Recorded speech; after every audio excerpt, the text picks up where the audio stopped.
Setelah 10 tahun sebelum kembali ke rumah, pria tersebut menemukan sesuatu yang aneh. Sebuah gua muncul di gunung belakang rumahnya. Setelah mendaki gunung belakang, dia menemukan ada seorang pria yang memegang lampu minyak hewani berdiri tak bergerak. Tapi tidak peduli bagaimana dia menelepon, tidak ada jawaban. Pada upaya terakhirnya, dia membawa senter ke dalam gua untuk melihat seperti apa keadaannya. Namun, dia tidak menyadari ada fluktuasi misterius di udara. Selalu merasa ada kekuatan misterius di depan yang menghentikannya untuk bergerak maju. Tapi dia tidak takut, mengambil satu langkah dan terus berjalan menuju pria misterius itu. Tapi ketika dia mencapai titik tengah, dia menyadari bahwa pria misterius itu tidak bergerak. Tapi dia bergerak maju dengan kecepatan yang sangat lambat.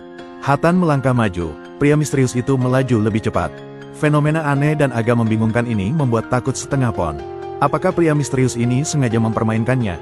Hatan bingung dan sebagainya. Tadi, pintu masuk luar gua bisa terlihat jelas berkat sinar matahari. Namun saat ini, ia terus berkedip sedikit dan menjadi gelap. Lalu tiba-tiba terdengar teriakan minta tolong dari dalam gua. Hatan merasakan dingin di punggungnya, suara hitam langsung keluar. Namun ketika Hatan berlari menuju pintu masuk gua, dia melihat hari sudah gelap. Rupanya baru beberapa menit berlalu. Bagaimana gangguan ruang waktu ini bisa terjadi? Hatan sangat ketakutan sehingga dia berlari menuruni gunung sepanjang malam. Namun, truk yang dikendarainya tiba di kaki gunung pada siang hari. Saking luasnya, rasanya seperti sudah ditinggalkan di sini selama 8 generasi.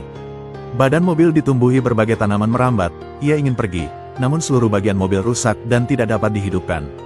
Setelah turun dari bus, Hatan menemukan kendaraan off-road milik siswa yang diparkir di sebelahnya. Mobil para pelajar juga ditumbuhi tanaman rambat dan rusak parah. Baru pada saat itulah Hatan menyadari betapa seriusnya masalah ini. Dan satu-satunya variabel yang mengubah semua ini adalah pintu masuk ke gua misterius itu.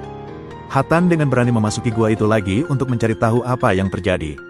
Agar tidak tersesat di dalam gua, setiap beberapa langkah dia melemparkan tongkat bercahaya ke tanah. Tapi saat dia berjalan ke area dengan fluktuasi udara, tongkat cahaya yang dia lempar tiba-tiba melayang dengan aneh di udara. Ketika Hatan melangkah maju dan ingin mendapatkan glow stick itu kembali, tongkat cahaya itu mulai bergerak maju lagi seperti pria misterius di siang hari. Hingga beberapa detik kemudian, setelah itu dia kembali ke fisika normal dan jatuh ke tanah. Dan lubang itu keluar dan berkedip lagi. Untuk mencari siswa yang hilang dan mengetahui rahasia gua tersebut, Hatan terus bergerak maju tanpa ragu-ragu.